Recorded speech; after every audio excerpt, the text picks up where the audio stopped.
Hello, hello, hello, people. How y'all doing? What's up? Want to say peace. First and foremost, Islam. Islam, Islam. Peace.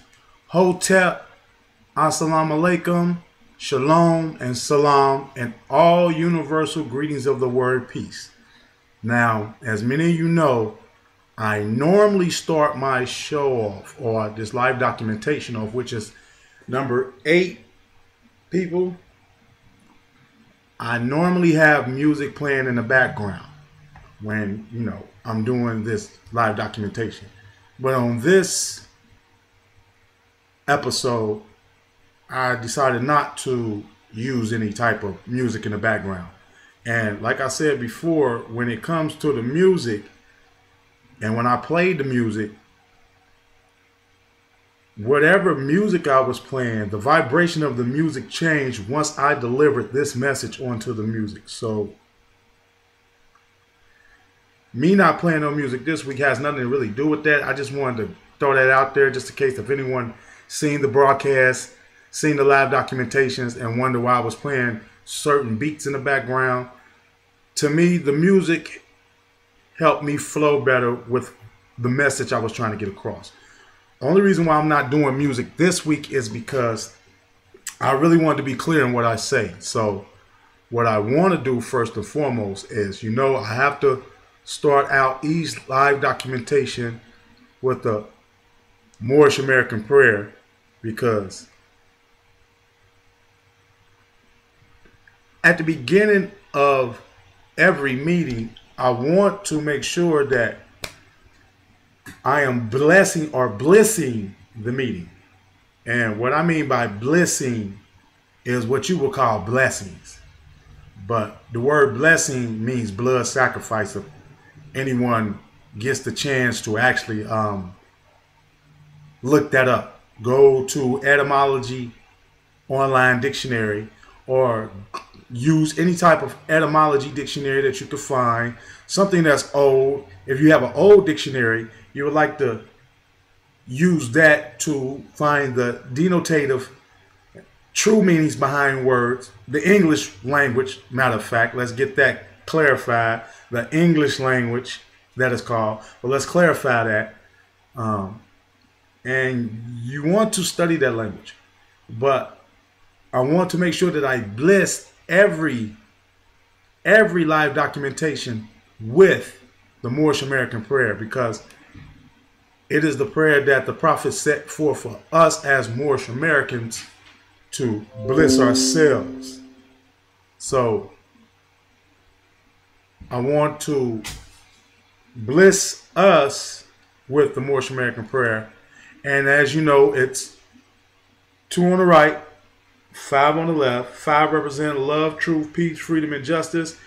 The 2 representing the duality of energy, which is feminine and masculine. I also like for me personally to represent the dual nature that I possess, the higher lower self I possess as just being a physical being, but the dual nature I possess as being a Sagittarian, multiple sign. I also understand that the 2 with the 5,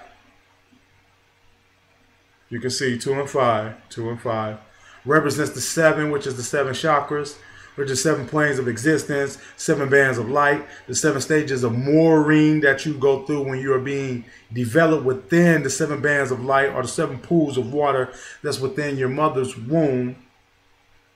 Unlocking the 7 chakras when you throw up the 7.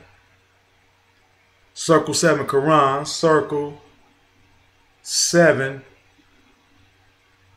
And you are the Quran. You are the book. So let's go ahead and get this started off with the Moorish American prayer. And like I said, 2 on the right, 5 on the left. We're supposed to face the east. So wherever is east at, where you live, because the sun rises in the east and we're rising our chakras as we're saying this Moorish American prayer. So wherever you at in the east, go ahead and do what you do. But let's go ahead and make this happen. Allah, Father of the universe, Father of love, truth, peace, freedom, and justice. Allah is my protector, my guide, and my salvation. Through his holy prophet, Noble Jew Ali. Salah, Amen, Hotep, Islam, and making sure we say peace. For those who don't know what these other words mean, I just said peace in many different forms, but I want to say peace again. And we also got to make sure that we read the letter to be proclaimed at every meeting. This is what the prophet said that we must do every meeting, is to proclaim this letter every meeting, to let Moors know that you need to be out here doing good works, and to also let dirty Moors know that we know you dirty Moors. So, ain't no faking the fun. Ain't no, misguiding the people. The priesthood's dead. If y'all didn't know that, the priesthood died long time ago. Priesthood's dead. As the prophet told us many years ago, he's going to uncover the veils on the secret societies, and he done that because everything that I've learned for us more science is what these people in so-called secret societies are studying. PhDs, scholars, your pastors, high-level preachers, people of that nature, anyone that's so-called socialite, dealing anything of sociology, social engineering. If you're part of what's considered the upper echelon of people, meaning that you get to get indoors that other people don't get to get into, you're being taught more science. It might be called masonry. It might be called elk. It might be called this or that. It's all more science. Even if you want to call it Kemetic science or Cometian science or the Egyptian mystery schools or whatever, that's more science, hands down. So, like I said, I want to read the letter to be proclaimed at every meeting, because this letter sends vibrations to us who are good Moors. And I know I'm a good Moor because I never charge nobody for nationality, birthright. I always tell people nationality and birthright is free. I'm never trying to get into no one's pockets about this information. I'm doing this live documentation on my own. I don't have no funding. I don't need no funding from no one to do this straight from my room. You know what I'm saying? I get a chance to, upgrade what I'm doing and get out there and be able to travel and speak to the people and stuff like that, and then offer different types of live documentations of information and knowledge. But it's just me, myself, and I. And, it is what it is. So I'm going to do what I got to do to make sure that I do my part in this Moorish national, well, let me break that down and rewind that, divine and national movement.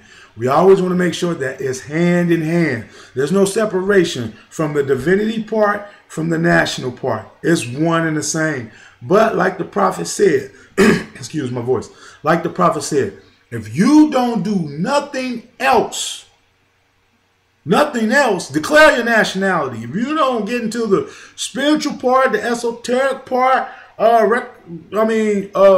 recognizing the, like I said, the esoteric part, the metaphysical part, the hidden occult meaning part of your nationality, because that's where the divine parts come in at. When you start to learn the divinity of self, the Asa, Asat, Asur, Heteru part of self, you start to learn about your hypothalamus gland, pineal gland, pituitary gland. You get to start to learning about the 12 tribes of Israel, which is the 12 zodiacs, the 12 houses. The 12 disciples is the 12 houses, 12 zodiacs, 12 disciples, 12 tribes. All that is your esoteric knowledge, your occult hidden knowledge. When it's complete, when it's together, when the puzzle is together, that's that knowledge. But when it's not complete and when the puzzle's not together, then it's religion here, religion there, this religion, that religion. When they're all the same, all one and the same, all saying the same message, speaking about the same divine creator and everything. Well, people like to get in their little sects And then they try to put Moors in a set when Moor is everything. You can't section everything off. You can't part something that's meant to be a whole. Never meant to be separated, never meant to be a pie. I mean, it has different factions of understanding, but all that's under one umbrella. So therefore, it's the same understanding. If I'm speaking of Islam in the sense of what people consider to be religion, when Islam would just mean peace, and at the same time, I'm speaking of Christianity, I'm speaking of Judaism, I'm speaking of Taoism, I'm speaking of Buddhism, I'm speaking of Hinduism, I'm speaking of all the same thing. Even if I'm speaking of one particular school of thought, I'm speaking of all the schools of thoughts at the same time. So let me get to this letter to be proclaimed at every meeting. You know, I always got to do honors to the Prophet Noble Drew Ali, who brought us this information, who was a messenger, not someone's deity. Stop trying to pray to this man. You can call upon the Prophet to guide you, like you can call upon any ancestor to guide you. The prophet is no more than our ancestor, but he's a prophet because he was given or charged with being prophetic with the nationality, with the divinity in the nationality, or divine and national movement of the Moorish Americans. It was him that was chosen by the great God, Allah, mother, father, mother, father, mother, father, mother. You see, I keep saying mom or mother first, feminine, then masculine, energy that create all things or bring all things into existence. So let's get to this letter that the prophet provided for us to read at every meeting, to be proclaimed at every meeting. And we're not going to skip it this one.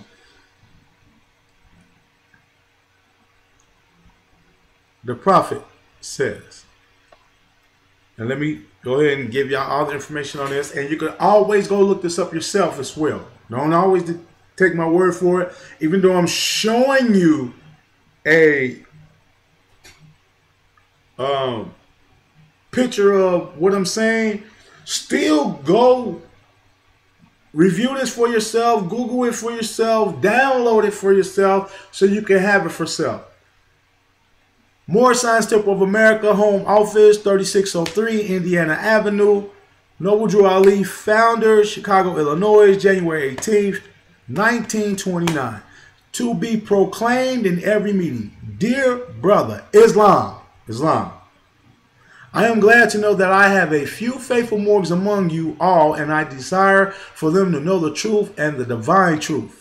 There is a host of jealousy about me and the movement, now by the same people of our side of the nation that claimed it was only a joke and unreal.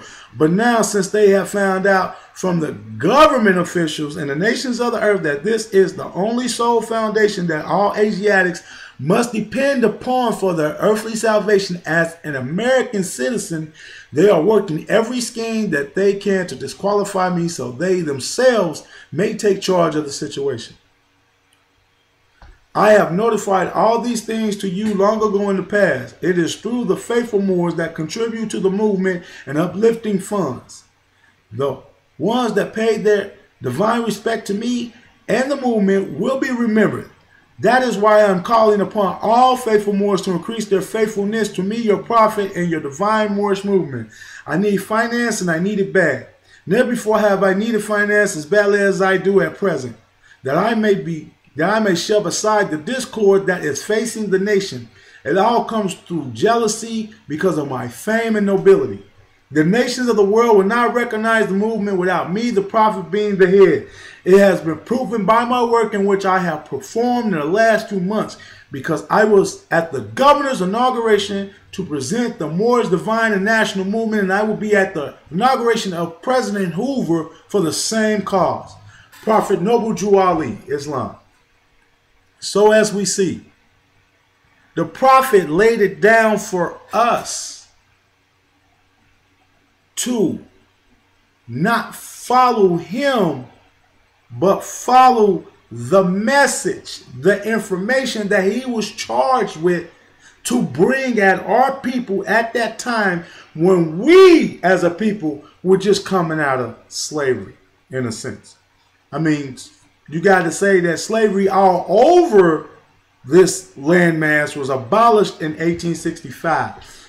So that means anyone who was in indentured servitude, as they say, or involuntary servitude, as they would say, slaves. But I want to let people know that this is one of the reasons why etymology is so important when you're learning this English language, because the word slave does not denote to what you would consider melanated people or brown people. Various shades of copper, various shades of brown. Slave comes from the word Slav. Slav comes from the word Slavic. Slavic describes a nation of people that we now today call the white man, who is actually the European man, European woman. Some will say the Caucasian, but to be honest, you really truly can't give them that title, because the Caucasus Mountains is in what we know today as India, which is Hindustan or India's Kush, part of the Moroccan Empire that some people might know as the Kushite Empire or the Ethiopian Kushite Empire, but that's the Moroccan Empire, because Ethiopia does not denote a landmass. It denotes the Atlantic Ocean that was once known as the Ethiopian Ocean, that was once the Atlantis River. So let's get back to what I was saying when I say etymology of language.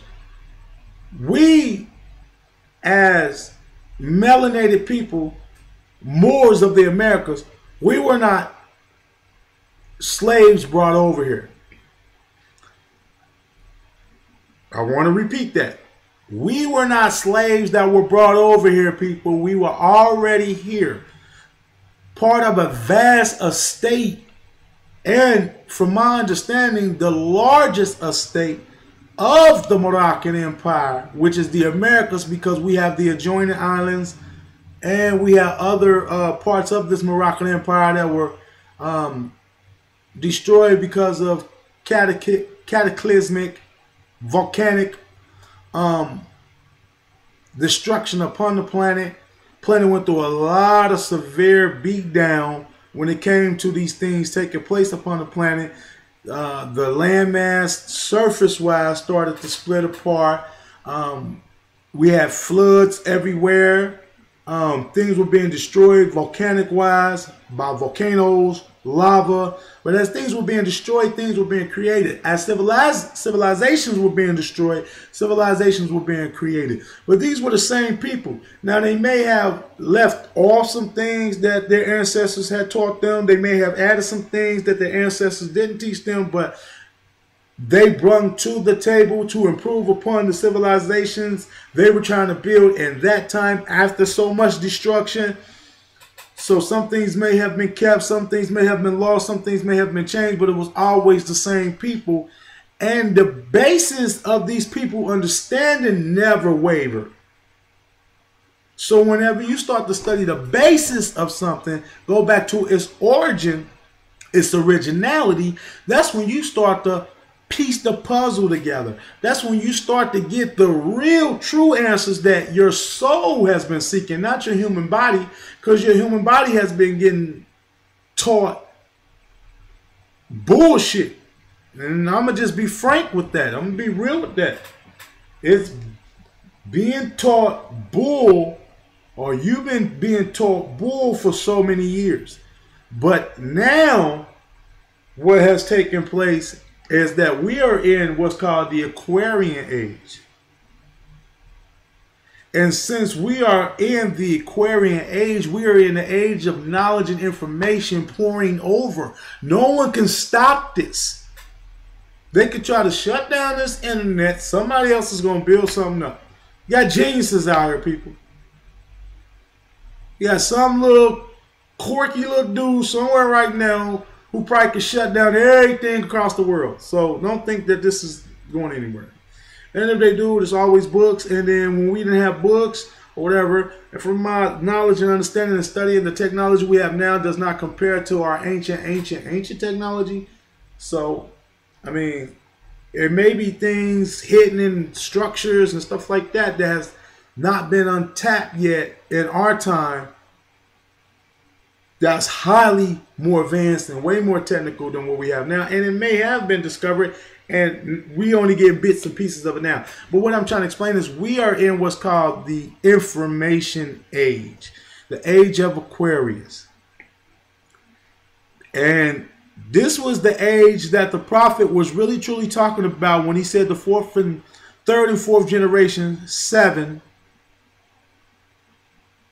are going to wake up or come into this movement eyes wide open, meaning that we don't have to go into no so-called Moor Science Temple of America to get knowledge of what it means to be a Moor. We could type up Moors on Google and bow, there you go. We can go Facebook, talk to other Moors, and boom, there you go. And I want to really stress this point, because this is one of the things I'm really getting tired of when I hear certain Moors talk of you have to be in the temple to be a Moor. Let me tell you something, Moors. Islam, to all the real true Moors out there that's actually giving this information up truly, not trying to hoodwink and bamboozle people, get in their pockets, keeping our people economically strapped and down.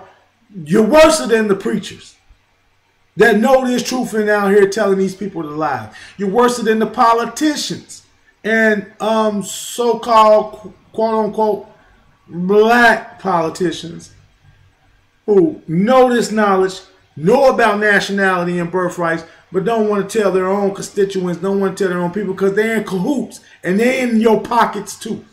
But you don't have to go into no Moor Science Temple of America to be a Moor. You are, let me repeat that, you, the human being walking around on this planet Earth, is the Moor Science Temple. Your whole makeup is the Moor Science Temple. You're Moor. You are science and you are a temple. You are the MST of A, because you are a Moor of the Americas, an Al-Moroccan of Al-Morocc, descendant of Moroccans of the Moroccan Empire. So you are the Moor or the Moorish Science Temple, not a building. The building doesn't become a temple until we enter it. The building has no function until you enter it. Just like I remember listening to the brother Islam, Asir the Duke of Tears, Cordoba El. And he had explained how a couch has no function till someone sits their ass on it. Because that's what it's made for, sitting down on or laying down on. So until someone actually plants an ass or their whole body on that couch, the couch is just taking up space. It has no functionality until someone uses it. That's the same way with the Moor Science Temple of America buildings that's across this place. They have no function at all until we, the Moors, enter the building. Till we bring the energy into that cell. That's when that cell is energized and is producing energy. Until then, it's just a building. You are the Moor Science Temple. And that's what I wanted to express, and what's the topic of this live documentation is, what does it mean to be a Moor / Moorish American? Well, you are a Moor because F around the planet, that is what you are known as. Other than this place here, United States America Corporation, United States America Incorporated, where you're known as Negro, Black, and Colored, which has no standing in the law, which is dead in the eyes of the law, which is called civil literature more tools. You can look it up. Dead in the eyes of the law. But ethnic-wise, you brown, you melanated, you dark copper to light copper, dark olive to light olive, you are a Moor. That's planet. That's planetary. And Moor actually is universal. Let's get that straight. It's universal, people. But let's go with the planet. We're sticking with Terra right now, which is Earth. A lot of y'all don't know the galactic or universal galactic name of the planet we call Earth. But she is known as Terra. Her soul is known as Gaia. And if you ever seen the movie Guardians of the Galaxy, they always call Earth or refer to Earth as Terra. If you ever seen the cartoon back in the day called Captain Planet, the soul of the planet was a melanated female voiced by Whoopi Goldberg, who name or the soul of the name of the name of the planet, or the soul of the planet was named Gaia. You can look it up. I'm not making this up. You can look it up. And they dealt with the 5 principles.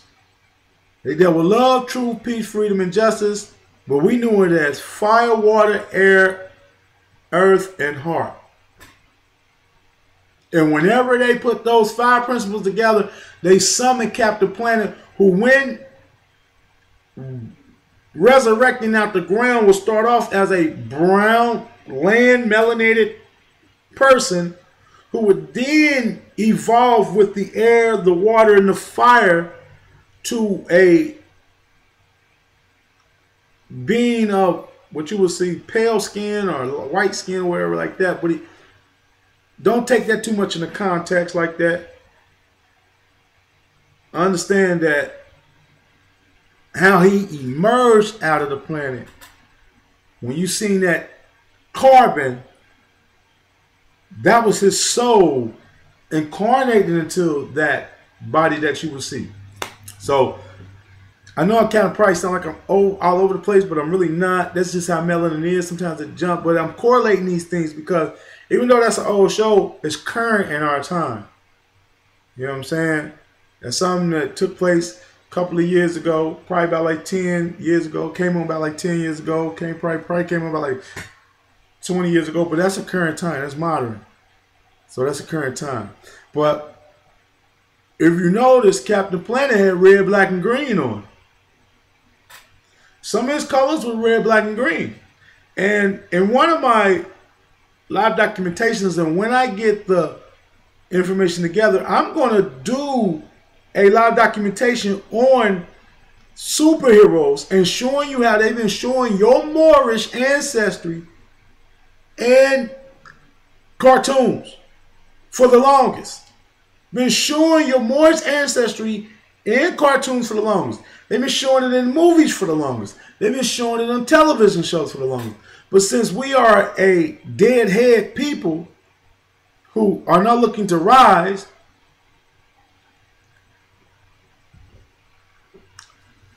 who's not looking to, and I'm not saying all of us, because not all of us, it's many of us catching on to this information. It's many of us catching on to this knowledge. So it's just not all of us that's not getting this. It's just not many of us is getting this in vast numbers how we need to be getting this information. And that I blame solely on dirty Moors. And I'm just keeping it 100. I blame that solely on dirty Moors. Because y'all been out here selling these people packets that has not been declaring or proclaiming their nationality. And when they think they have a nationality, they done found out that they've been hoodwinked by their own people. But the prophet said, be careful, Moors. It will be your own. And fezzes and turbans, though I don't have on a feather turban, but fezzes and turbans that will sell you back into slavery. Because slavery, I think what we know as slavery upon the Americas, we've been told that we've been over here for 400 years and been enslaved for 400 years. That's a lie. That's one of the biggest lies ever told. And it's sad that we as a people don't even study this part of ourselves, but we claim to know so much of it and don't have a clue because we're going off the social engineering depictions of what slavery is and not the true history of what that was in this land, over in this landmass. So we're being duped, rope-a-doped, suckered into believing something that is not true instead of studying and knowing something about our heritage that is true. A lot of y'all don't know that when the European really first to come over here or really first to settle over here, they were indentured servants or slaves. You want to say that? Slaves, Slav, slave? They were slaves. All of them. Not just some of them. All of them were slaves. When they first embarked upon this land, as far as like really started to settle over here in the late 1600s, because they came in 1492, we all know, with Christopher Columbus sailing over here in 1492, which is documented that he never made it to Central America. His voyage was mainly in the islands, Bahamas, Barbados, what we consider the Virgin Islands, that area. Yeah, that area. So they really didn't start to come over this way and really settle hard over here until like the 1600s, 1700s. But when they were coming over here, they were slaves. And they were slaves of you, the Moors, from what we consider Great Britain, because that was the brutish Moors, King George III, and you could go look up his picture, and he'll come up, a brother, afro and everything, who, when I seen it, I was introduced to the picture by, or I got an understanding of the picture by the sister Rosmariah Bay of RV Bay Publications. And when I realized what she was saying, because for many years I was thought that King George was European, a pale man. But when she said that they had been challenged on the information and the documentation of him being a brother, a Moorish brother, brutish Moor, and that they were being challenged on the photograph that had been presented with the documentation about who this brother was, they backed up that documentation with the source, because the picture of King George, from my understanding and from what the sister Rosmariah said, and I looked it up for myself, it's in the British Museum. So you can go look up the British Museum, see the picture of King George, or you can go there if you got the money and time and whatever. Go there to the British Museum and look at the picture of King George, and you'll see King George. But many of your Europeans that came over here during the times of the so-called pilgrims and the Voyage, the Santa Maria, and the Pinta, and all that. Those were cargo ships, and they were the cargo. You can look up a book called White Cargo. It speaks on it. You can also look up the book of the United States of America versus United States Naval. It's the United States of America naval documents. United States of America versus the Barbary powers, where they talk about them being indentured servants. They talk about them owing down to the Moroccan Empire, who, after their battles, the Europeans had their battles with King George and started to flee and come over to us and be a part of our way of life we had over here, and intermarried with us.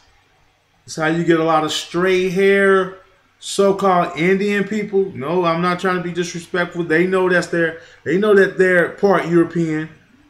You know, y'all ain't about to fake the funk. The Moors are back. The indigenous people of this place is back. We're speaking up. Ain't no more of that being quiet. We ain't going nowhere this time.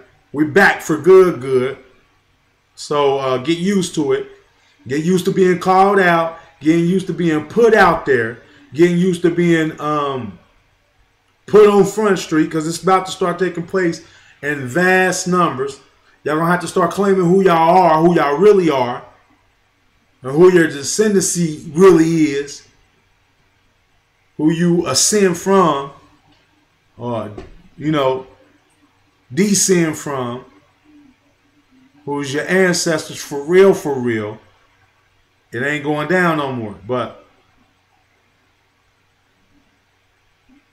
these people, the Europeans, Caucasian, whatever you want to call them, they were slaves over here. We were buying them from King George. We started to get into that, and that's part of one of the reasons why our empire started to fall. But our empire started to fall many years ago, from inner bickering for one, family fighting. And then after the family fight, some family decided to go with people that was against family and went against family with these people, and then got turned on by the same people they teamed up with to go against their own family with, because they felt they were closer to them, because they started to match a little bit more of their skin tone and hair type and stuff like that, but then realized that though they were your family, your original family is always the melanated people. And that's the family you should have always been down with. But, you know, greed came into effect. Riches came into effect. Economics came into effect.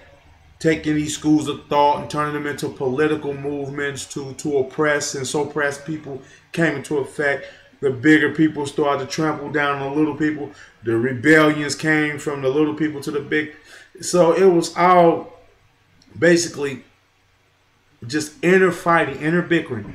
But let's get back to us over here as far as being slaves and how slavery was not 400 years. Now, we got to think. The first time they came in was 1492. And they really ain't start coming back over here to the late 1600s, 1700s. Chattel slavery started here in the Americas in the late 1700s. Like,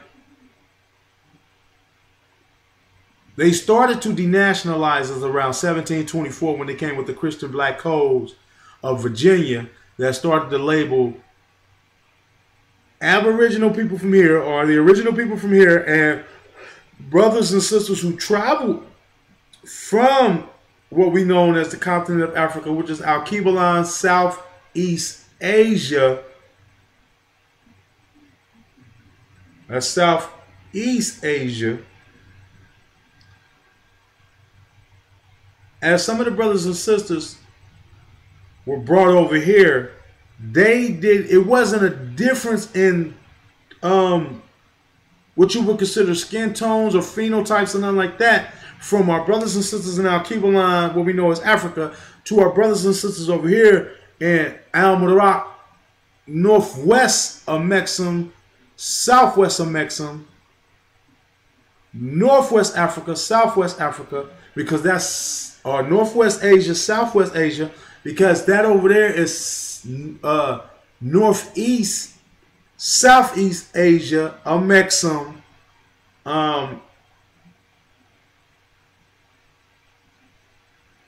Moroccan Empire, all of us the Moroccan Empire. So you're looking at the same people. When Columbus went past Hindustan and all that, and then made it over here to the Americas, and then basically the islands, because that's all he really touched down on. He, out of his own mouth, recorded that the people of Hindustan looked at the same as the people over in the islands. They were wearing the same headdresses, same color headdresses, same clothing type. So that's why he called them Indians and called that the West Indies. So that's where you get that from.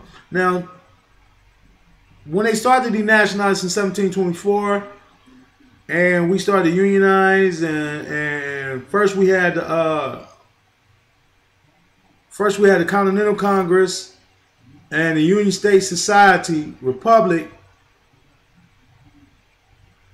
Then later on, we changed that to United States of America when we incorporated the European, because we had the Union State Society before the European was over here. Then when the European got here and we incorporated the European, we made them an incorporated nation. That's what people don't get. They think the United States of America has always been a nation. No, it was an incorporated nation to just deal with the corporate part of ourselves, because we were starting to build trade routes around the world, and trade was taking place amongst us here and our brothers and sisters abroad. So we had import-export many, many years ago. We incorporated them once they claimed that they broke their ties with King George, though they had still owed down to him.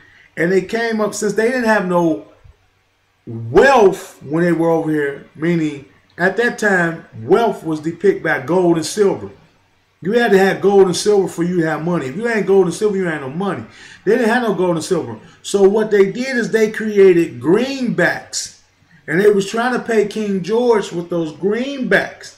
But those greenbacks, they had nothing behind them. So it was us, our Moroccans, of the Moroccan Empire, the Continental Congress, or Iroquois Confederations, the 5 or 6 civilized tribes, I think it was the 5 civilized tribes, that makes up the L's, the Bays, the Owls, the Alis, and the Days over here. Bank them. Put money or put gold and silver behind their greenbacks to where they could pay King George off. But at the same time as they were paying King George off, they had to pay us off, but they had to pay us back in what we gave them. We wasn't accepting the greenbacks. We wanted the gold and silver back. And as we bankrolled them, that was the recognition they needed to be noticed as a nation, because they had a nation to bankroll them, to back them up. So once they had a nation to back them up, they declared themselves a nation amongst themselves with our permission, because they still had to abide by our rules and our regulations. And that's why we had the Treaty of Peace and Friendship of 1787. And I think 1787, and it got I don't think it was not revised, but I want to say re-signed, I think 2 or 3 times later, if I'm not mistaken. If I am, then anyone can correct me, because I always stand for correction. I always want things to be correct. But I think the last signing of it was I think the 1830s. But this Treaty of Peace and Friendship is how, because the Treaty of Peace and Friendship was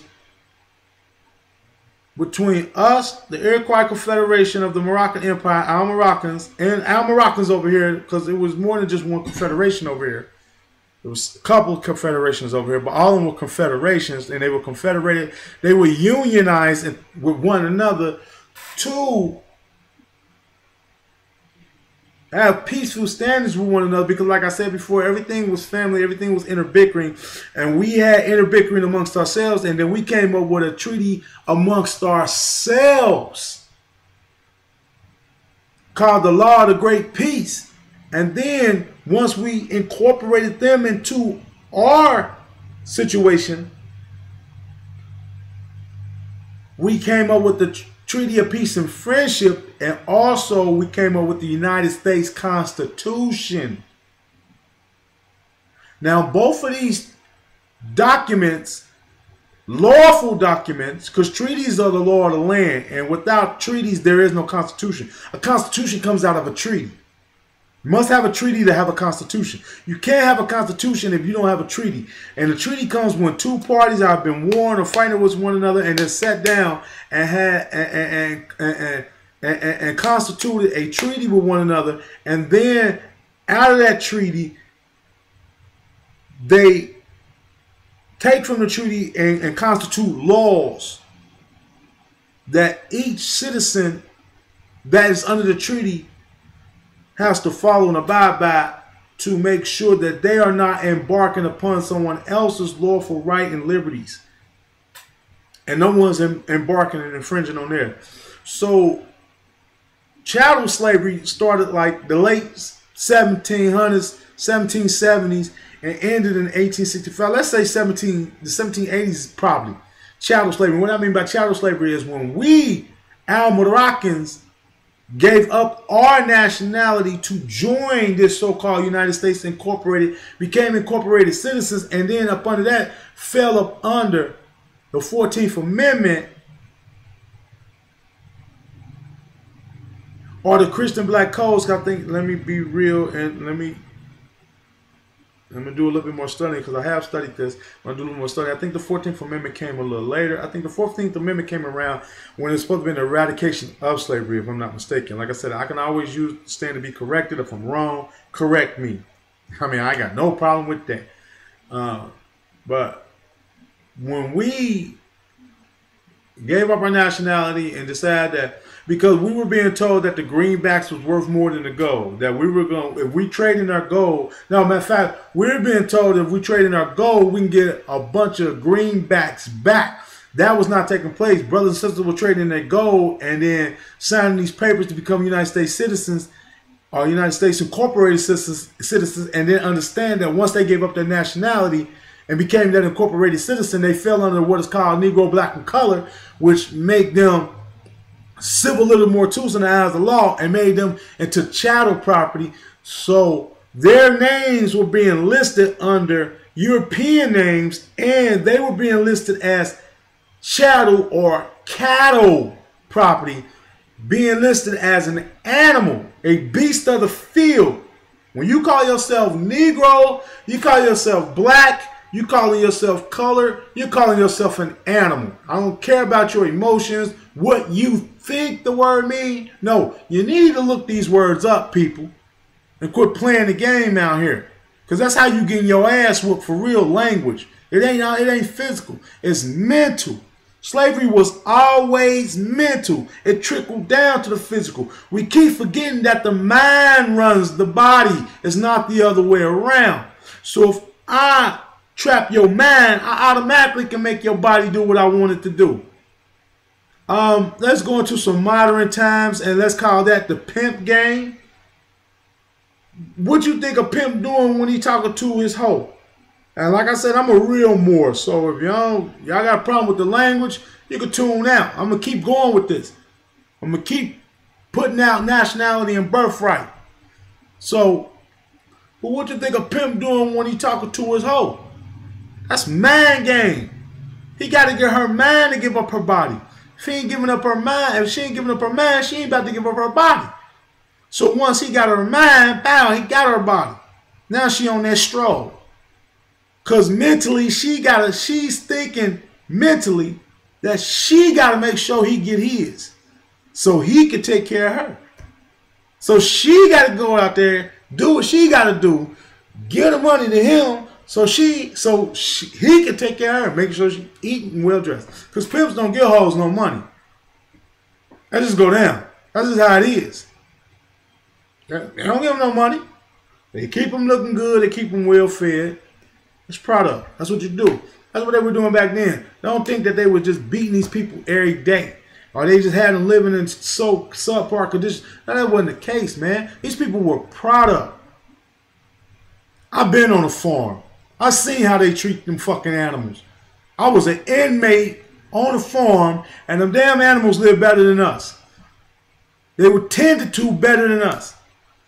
So don't think for a minute that these people were just getting beat up every day. No. You had to have, if these people were going to be working in the fields, you had to have them working in the field. They had to be healthy. They had to be taken care of.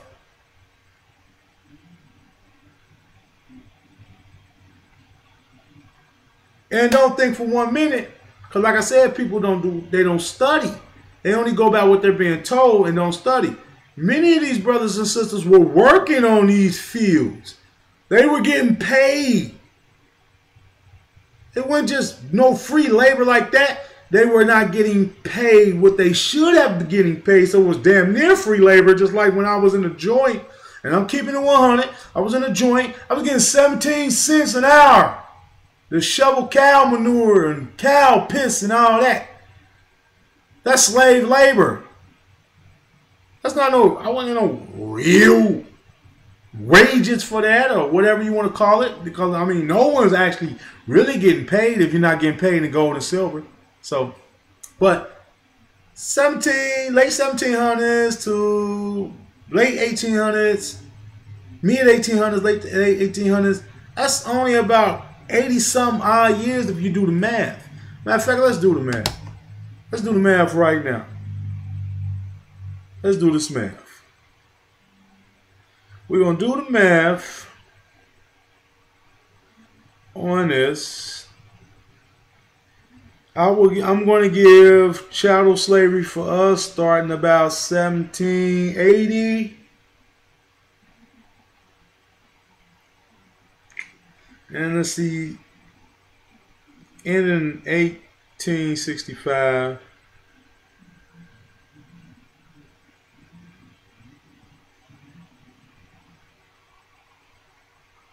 So it's 85 years. Less than 100 years. Less than 100 years were we in chattel slavery. Before then, we were the enslavers. Enslaving. And we were enslaving everybody.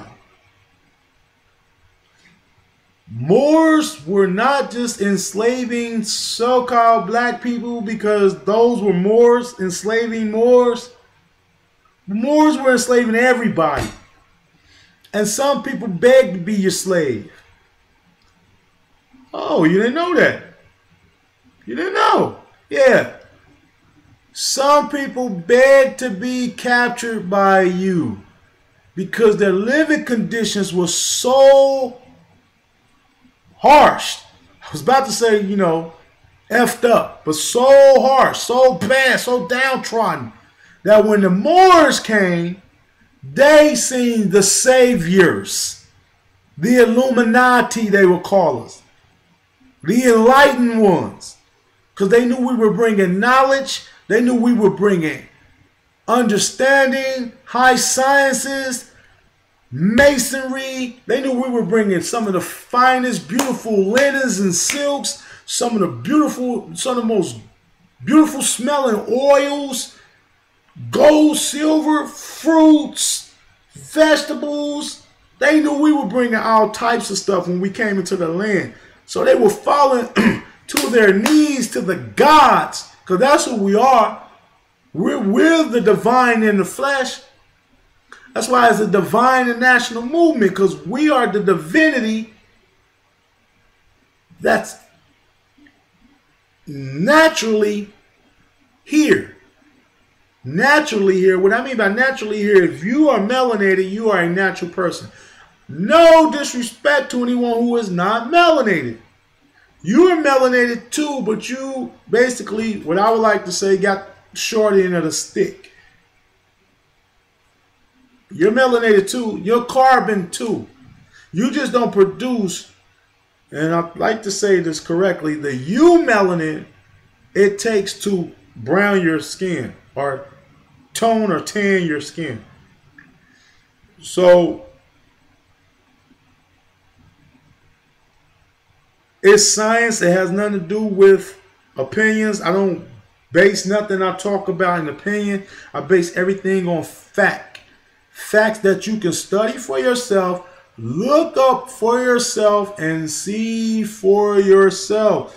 Don't be duped. Don't be bamboozled. Don't be thinking that you have to sit here and listen to someone for this information to resonate with you. No. What you do is, no matter what I say, no matter what some of the greats, some of the highest say, no matter what they say, you do this research for yourself. I've learned many things from many of these brothers, many of these sisters who spoke.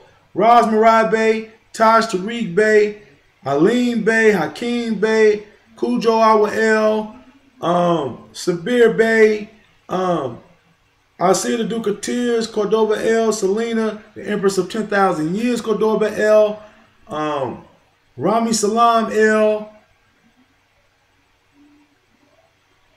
All these brothers and sisters are doing what it takes to make sure that good works are being produced by good Moors. But even listening to them, I still ventured off and did my own studies, my own research. I read Noble Drew Ali's literature, the Divine Constitution and the Bylaws, the letter to be proclaimed at every meeting. I read the 101 questionnaire for the Moorish children. I read the Moorish American children. I read the Circle 7 Quran. There's more literature that's out there about the Prophet that I'm going to partake in and read and get more informed on the Prophet. But Circle 7 Quran, 101 questionnaire, Divine Constitution and Bylaw, letter to be proclaimed at every meeting. These are the four bases of the Prophet's knowledge and literature that you need to read first. Get these in first. I'm on my 5th time reading the Circle 7 Quran all the way through. You know, and me, the reader I am, I'm a reader that when I read books, I don't read them all the way through like that. I read sections of the book. I digest what I read. I think about what I read. I even research some of the things I read in those certain sections or chapters. I let it rest for a moment, and then I come back to it. And that is my method, and that helps me. Whatever helps you, whatever is your method, do that, because that's how you're going to understand the knowledge better. The way you need to interpret it, the way you need to study it. You know, you one of the people that want to read the book all the way through, never put it down. You do that. Do what's best for you when it comes to getting this knowledge and understanding this knowledge. Not only learn from others, learn from self. The Prophet said, when you ask me what you should study, I should say study self. And when you felt that you have studied enough and asked me what you need to study again, I will say study self.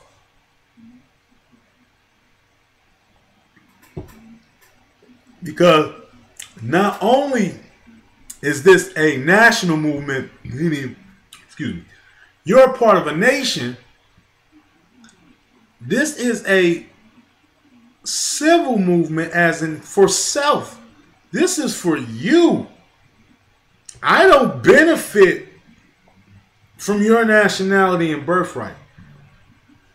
We can benefit from each other's nationality and birthright because now we are in a union together. We are a nation and we have, or we're declaring that we have the same political stance, economical stance, and I would say knowledge stance, knowledge wise. You know, because we're going to, as Moorish Americans, we are going to be hit with the basics of what this understanding is, and that's the prophet and the movement. And it being guided by the great God, Mother, Father God, Allah. So let's not get it twisted when it comes to this national movement, this divine and national movement. I want to make sure I really, really say that divine and national, divine and national. Let's not get it twisted when it comes to that. It's both. And a temple does not make us a Moor. Bloodline makes us Moors. We are born Moors. We don't join Moors. We don't suddenly become a Moor. We've always been Moors. We just wasn't told we were Moors. Now we're being told. Now it's being put in the forefront. See, I'm not the type of Moor that's going to go into every book and open up books all the time, which is nothing wrong with that, but I don't have books like that. I have enough books. I got mass books downloaded to my cell phone. I got books downloaded to my laptop.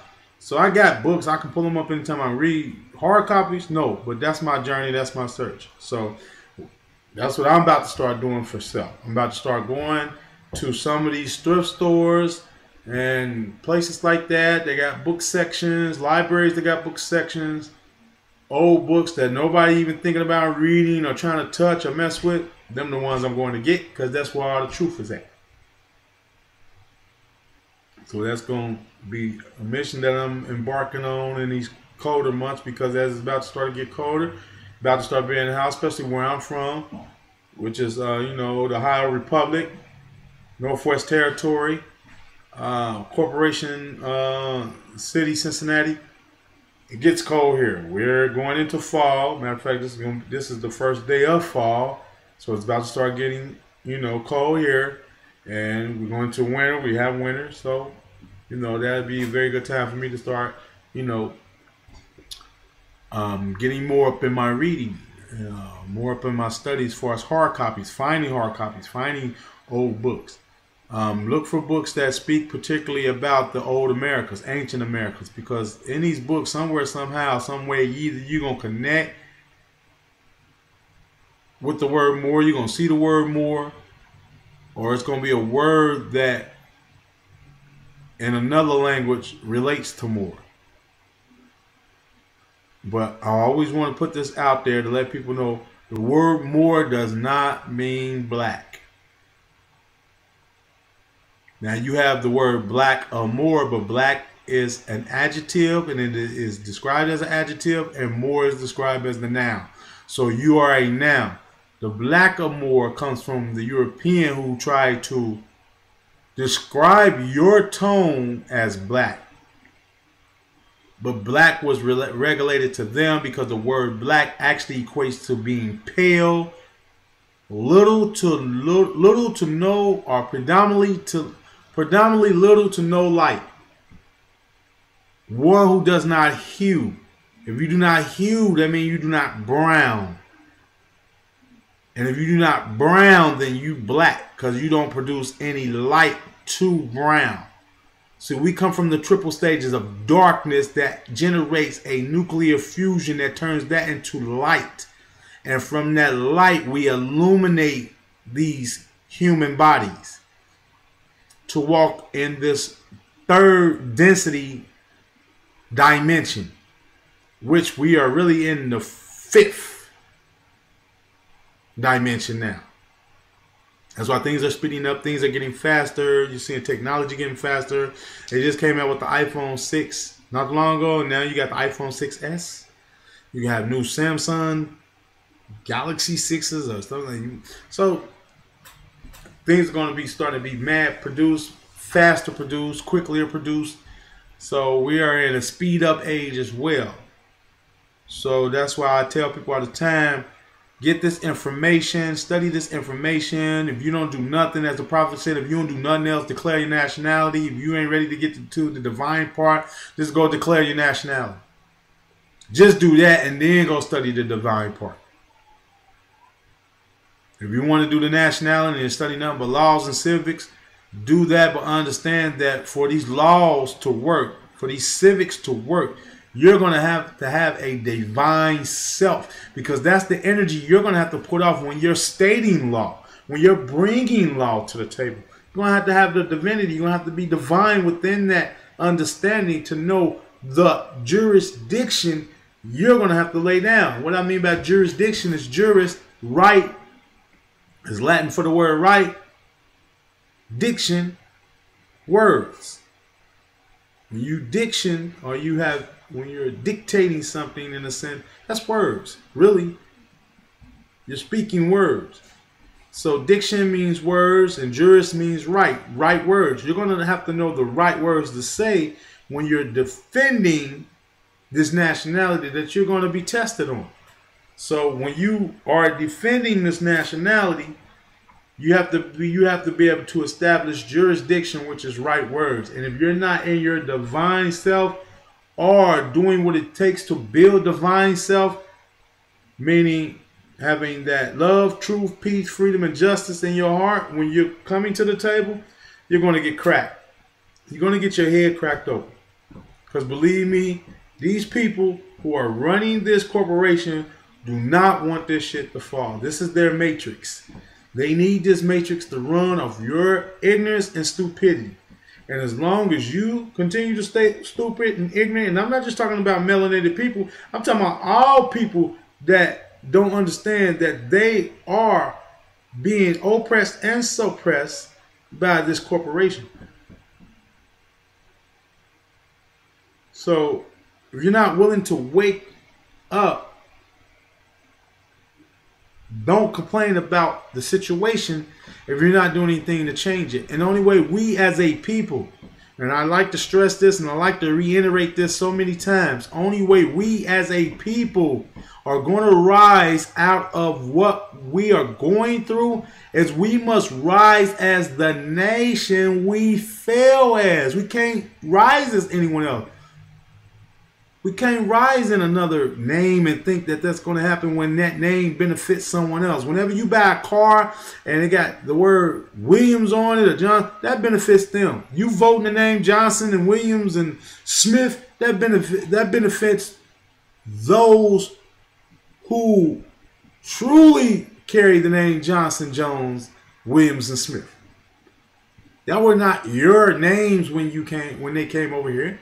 They didn't call you that when they came over here. Half the time they couldn't pronounce what your name was. Half the time they couldn't pronounce what nation you were saying. So, like I said, we gotta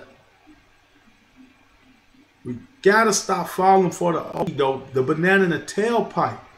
We have to study because it's not me or anyone of my generation or even the generation that's probably right now under me, 30s and all that, that's really going to truly benefit from nationality and birthright. It's our children and their children.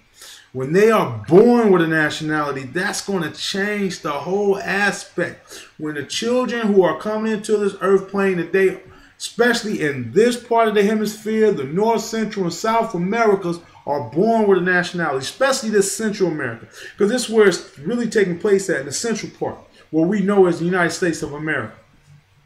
This is where the Negro, black, and colored shit is taking place at. You can't go down to Peru or Brazil or Argentina, none of that shit, and be talking that black, Negro, colored shit. They gonna look at you like, we don't know what the fuck. First of all, we don't know what the fuck you talking about when you come to that employee. We're not that. I'm fucking Brazilian. I'm Dominican. You know what I mean? Like, so they're gonna look at you like, yeah, keep that Negro shit up there, dumbass. And wake the fuck up, dumbass. Like, you know, so we need to wake up, people. We need to understand we're a nation. We can't rise as anybody else other than that nation that failed. Our last legal title that we failed to globally, not just here in the Americas, not just in so-called Africa or Arabia, because they always trying to declare, they try to section Moors off of just West Africans and Arabians. When Moor is global, when you're speaking of a global person, when you're speaking of a global citizenship, as a Moor, I can go anywhere on the planet because it was my ancestors that erected your civilization. So you can't tell me I can't be nowhere on this planet. So we need to understand what the word means on that aspect. The word also means land. The word also means water. The word also means air. The word also means fire. Because it describes a human being, which is land, fire, water, air. But if you look up the word more, it says land. Wet, marshy land, but yet still land, which is nature. Moors were the navigators of the 7 seas, which is water. As a Moor, you are the first spark of energy on this planet, which is fire, and the first person to breathe this atmosphere, which is air. So we are all the culminations of nature in one, which makes us the high supreme being on the planet. And we're acting like the lesser. We're the oldest people on the planet and acting like the children. And the children are being the parent. We're the parent acting like the children, and the children is being the parent. And then we wonder why we so messed up, because we're trying to follow a child mentality, being parents. That don't make no sense. I was about to go with the F word again, but I'm trying to control that. But hey, I don't really look at them as so-called cuss words and nothing like that, because they actually English, and English is a fuck language anyway, so but we got to start keeping it real, people. If we don't start keeping it real with ourselves, others going to keep it real with us, and they're going to keep it real with us very, very soon. Now, nationality, birthrights, current affairs. The reason why this is called that, because in the next week, the Pope, yeah, I said it, the Pope is coming to the Americas, mainly United States of America.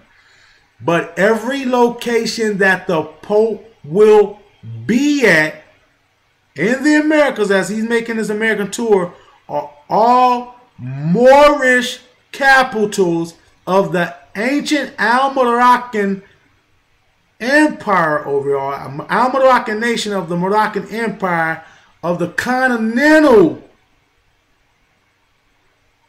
Union Society Republic.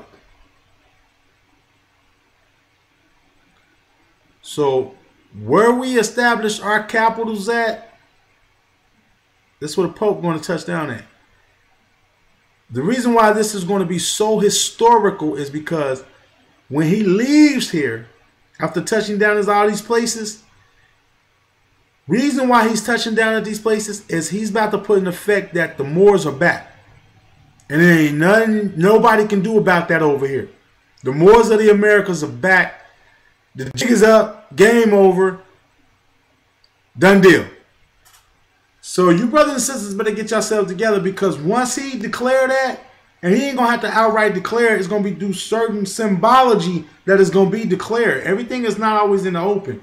You don't always, when someone gives you the hookup, it's a sad thing. It's a little slide it to me type thing.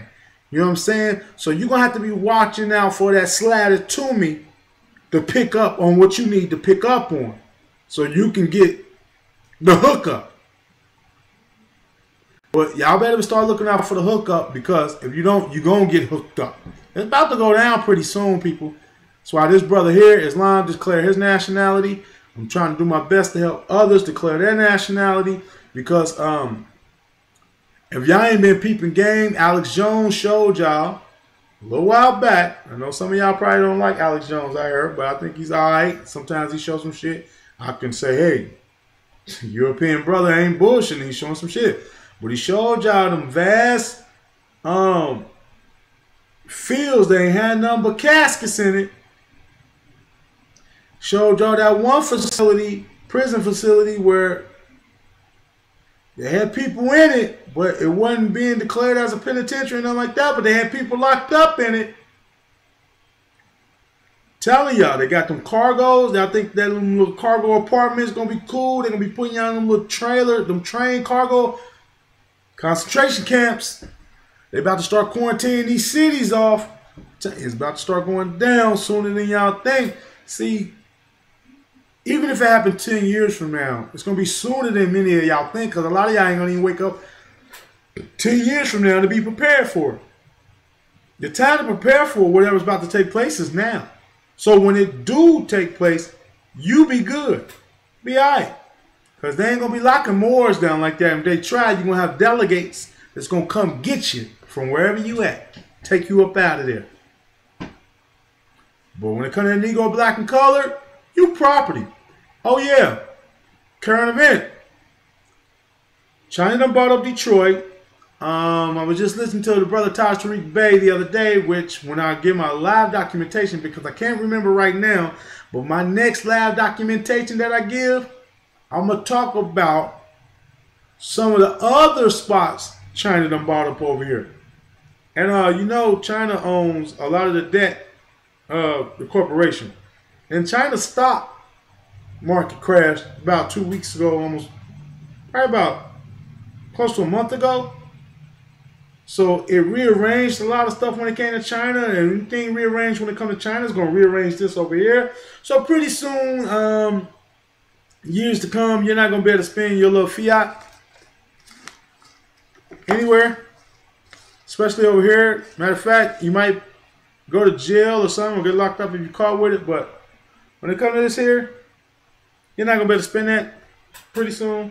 You're going to have some type of yen or whatever, or whatever BRICS is put together, in case y'all didn't realize.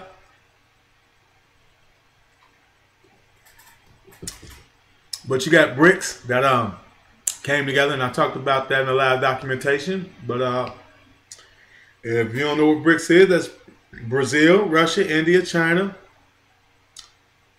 and South Africa, parts of South Africa. There's some coming together to do a new world economy. The bank is already up and running, and they about to have their currency out here real soon. So once China comes over here fully in full capacity, and the currency is no longer that so-called fiat dollar, but now you have to use this to get what you need, and they're not, or may not take that so-called fiat for an exchange of that currency,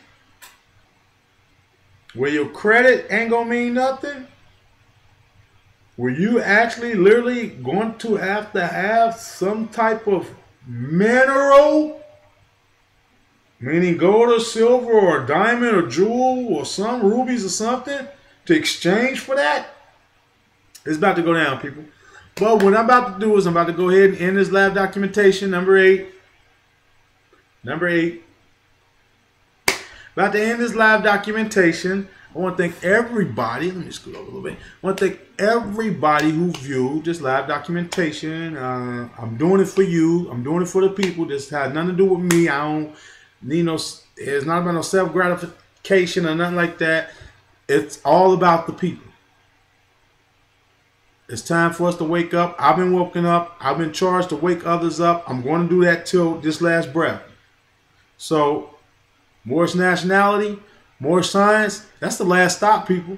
So when you're done with your Kemetic and Hebrew Israelite and all this other stuff, I'm Muslim, I'm Quran, I'm the Quran, I'm Islam, you know.